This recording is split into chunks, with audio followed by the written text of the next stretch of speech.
san zaka iya ɗaukan hoto da wayanka ba tare da ka shiga kyamara ba. Ko da ka je wajen da aka hana ɗaukan hoto ko kuma an hana ka ciro wayarka ka yi hoto ko kana so ka ɗauki wani hoto for security purpose ko wani evidence, to a yau zan koya ma yadda zaka ɗauki hoto da wayanka ba tare da ka shiga kyamara ba. Ku biyo mu. Da farko zaka shiga wannan shortcut app ɗin nan, idan ka danna kan shi ka shiga haka sai ka zo wajen kan plus ɗin nan inda zaka ƙara wajen add kenan. In ka danna kan plus ɗin za ta zo ta kawo ka nan, sai ka zo ka danna wajen search for app ɗin nan. In ka je sai ka searching ɗin take photo. Take photo kana fara searching zai fito haka, sai ka ɗauki ka danna kan take photo ɗin zai kawo ka nan, sai ka danna kan inda aka rubuta kyamara zai nuno ma wannan show camera preview ɗin nan, sai ka kashe shi haka, sai ka ƙara zuwa nan ka yi searching, sai ka searching ɗin kuma save to album.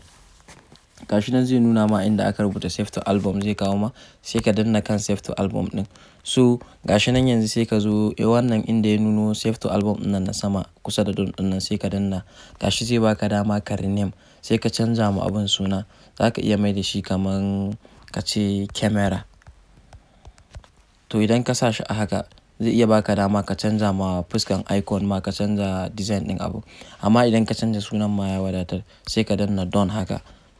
Sai ka danna kan done, idan ka danna kan done gashi na ya create kana danna shi haka zai ɗauki hoto automatic. So sai ka riƙe shi haka idan kana so ka adding ɗin shi to home screen sai ka danna kan share ɗin nan sai ka sa add. So kana adding ɗin shi kamar yadda kake ga gashi nan ya dawo. Zai ɗauki kyamara zai ɗauki hoto ta ko ina komi idan kana so ka ɗauka zai ɗaukan ma hoton.